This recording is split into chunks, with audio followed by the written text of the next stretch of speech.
Ah, regarde-moi ce soleil, frérot. Ça fait du bien. Aujourd'hui, nous allons parler de ceci. Oui, je sais, je leur fais prendre l'air, frérot, parce que là, franchement, j'en peux plus. Regarde ça. J'ai plus de place une fois que tout est rentré, c'est fatigant.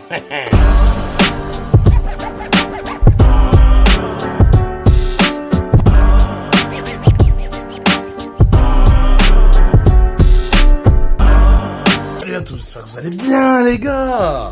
Constate, frérot, l'édition limitée du Seigneur, disponible du 5 au 15 avril, n'oublie pas, frérot, aide le schmilblick, comme on dit. Aujourd'hui, nous allons parler du sponsoring, frérot, par Max Speeding Rod. Alors voilà, la marque Max Speeding Rod m'a tout simplement contacté, frérot, voilà, pour me sponsoriser pour un futur projet sur la chaîne, voilà. Donc, projet, tout simplement, accord de selle neuf turbo, frérot. Alors, le projet débutera tout simplement quand j'aurai reçu toutes les pièces par rapport au partenariat, tu comprends bien.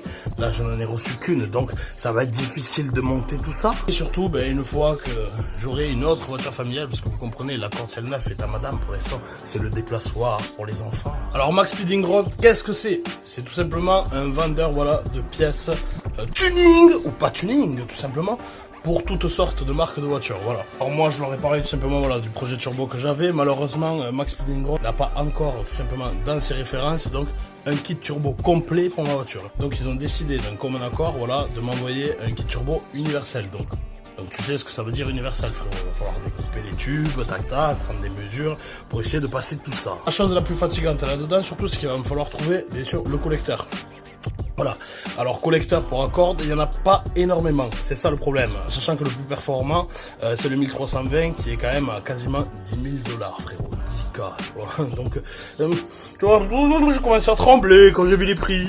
Alors, ce qu'on fera, si on arrive à trouver quelqu'un, voilà, qui est assez balèze pour me souder ça, tout simplement en inox, un truc proprette. Avec, bien entendu, rémunération à la clé, hein. Ne vous inquiétez pas, je ne gratte pas l'oseille, frérot. Mais on fera le projet, donc, avec cette personne. Sinon, il va falloir que j'économise des dineros, frérot. Sinon, il y a la solution de repli, donc, c'est celle que je prendrai, quoi qu'il arrive, parce que 10K, tu as compris, voilà, c'est mort. C'est tout simplement le collecteur, donc, arrière, comme je l'appelle. C'est-à-dire, c'est un collecteur qui est derrière le moteur. Le seul souci avec ce genre de collecteur, donc, qui n'est pas un collecteur déporté, comme le 1320, c'est que le turbo, bien sûr, est à l'arrière du moteur. Donc, niveau refroidissement, il va falloir prévoir dans ce cas-là un échangeur de l'enfer.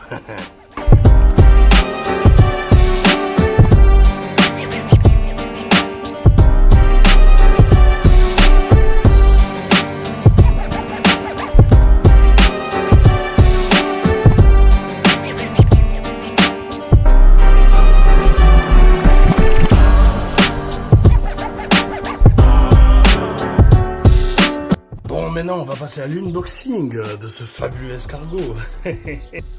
Allez, c'est parti, on va sortir tout ça. Bon, je vais pas te prendre pour un lapin de 3 semaines, frérot, je l'ai déjà ouvert.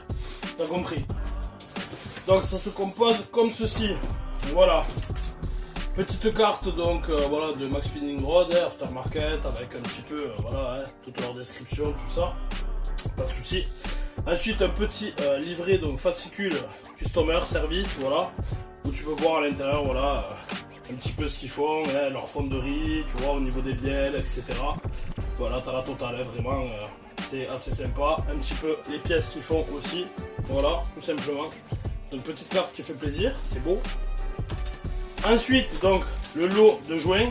Donc, joint pour la V-bande, les deux joints donc pour l'arrivée et le retour d'huile. Bien entendu, le joint entre le collecteur et le turbo, voilà. Classique, en ferraille.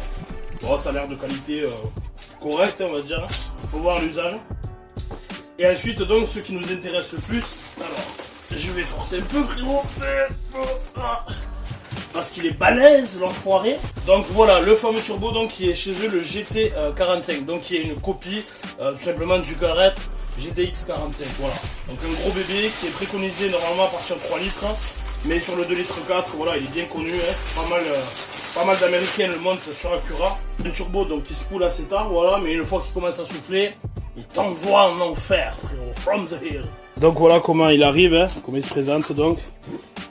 Avec des petits bouchons.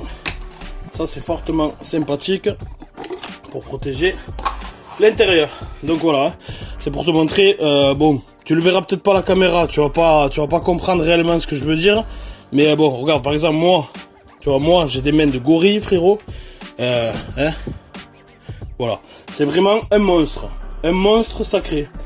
Donc ensuite, moi, ce que je ferai, c'est que quand même, je l'amènerai à un ami qui bosse là-dedans pour voir s'il est bien équilibré déjà, parce que c'est pas le moment de tout péter, t'as compris. Sinon, de fonderie, franchement, c'est pas dégueulasse, c'est assez lisse, même à l'intérieur et tout, y a rien à dire. Voilà, donc il faut voir l'usage, vous avez compris, c'est toujours pareil. Ça ne veut rien dire. Ah, franchement, niveau qualité, etc., tu vois, il est huilé à l'intérieur, tu vois, ils ont pas fait ça à l'arrache. Voilà, on peut en dire du bien, on peut en dire du mal, on peut en dire ce qu'on en pense. C'est pas parce que je suis sponsorisé par cette marque que je vais vous dire oui, c'est une tuerie, nanana, si ça ne l'est pas.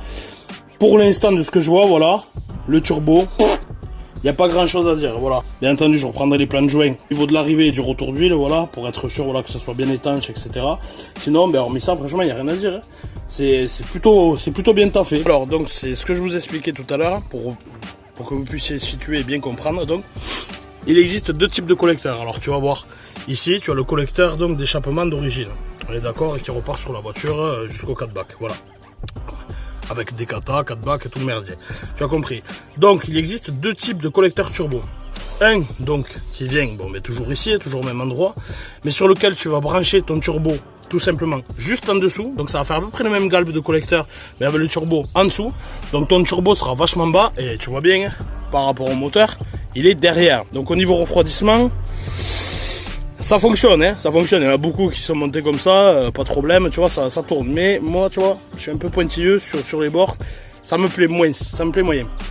Sinon, il existe ce qu'on appelle donc le collecteur déporté pour cette machine. Donc c'est un collecteur en fait qui vient bien entendu à l'arrière du moteur, pareil, qui est pris ici, mais dont les tubes vont être rallongés pour venir à ce niveau-là. Donc grosso merdo, ton turbo va être à ce niveau-là. Bien entendu, il faut virer tout le schmilblick, se démerder pour le faire passer ailleurs, etc. Ça, c'est pas trop le souci. Mais donc ton turbo vient ici. Ce qui fait que le piping principal vient par ici. Bien sûr, boîte à air, tu l'oublies, voilà, hein, tout ça, ça gicle. Le piping vient ici, redescend directement donc par là, par derrière la boîte à air, bam, t'as un trou qui est déjà prévu d'origine, chez Honda, qui revient donc à ton échangeur, qui est derrière le pare-choc, et de l'échangeur qui repart. Donc pour moi c'est la meilleure des solutions, parce que là au moins ton turbo est plus en façade, pas derrière le moteur qui quand même dissipe pas mal de chaleur vers l'arrière quand tu roules, ce qui est normal vu que l'air frais rentre par ici et ressort par le derrière. Donc pour moi c'est la meilleure des solutions, sauf que comme je vous l'ai dit, voilà, le meilleur c'est le 1320, ça vaut 10K quoi. 10K, donc là il va y avoir un problème, frérot. Donc c'est bien de te raconter la messe, mais c'est mieux quand même une fois imagé. Donc imagine-toi le turbo à cet emplacement, voilà, tout simplement, sans les durites bien sûr, etc. Donc il sera beaucoup plus bas, donc il descend. Comme je te l'ai dit, le collecteur d'échappement part d'ici, il vient se prendre sur le turbo. Ici tu as le piping donc qui repart, comme je te l'ai dit tout à l'heure, voilà. Et bien entendu donc, ton échappement est en dessous, donc tu n'as plus qu'à connecter ton échappement maison à la V-bande du turbo qui redescend directement. Donc un petit peu un gain de place et surtout, voilà, je vous dis, le turbo est mieux positionné pour moins chauffer, clairement. Donc voilà les gars, ainsi s'achève tout simplement ce petit unboxing, voilà, du Seigneur. Donc je remercie fortement Max Speeding Rod, voilà, pour leur confiance qu'ils m'apportent tout simplement. J'espère qu'on arrivera donc au bout de cette petite aventure avec eux. On se donne rendez-vous tout simplement pour d'autres unboxings à chaque coup où je recevrai des pièces bien entendu. Et puis le moment venu on fera bien entendu le montage adéquat, voilà. En tout cas je vous remercie à tous parce que sans vous, tout simplement, hein, j'ai jamais eu ce type de partenariat, voilà. C'est grâce à vous les gars, hein, grâce à vos abonnements, grâce à vos likes, votre soutien. Et clairement, le plus gros merci, c'est à vous qu'on le doit, hein. C'est à vous que je le dois, voilà. Vous faites avancer la chaîne, vous faites avancer le schmilblick, ça fait plaisir. N'oubliez pas le petit pouce bleu, bande de pinces. Commentez, vous savez que j'adore ça les gars, que je réponds à tout le monde. Et sur ce les amis, big check.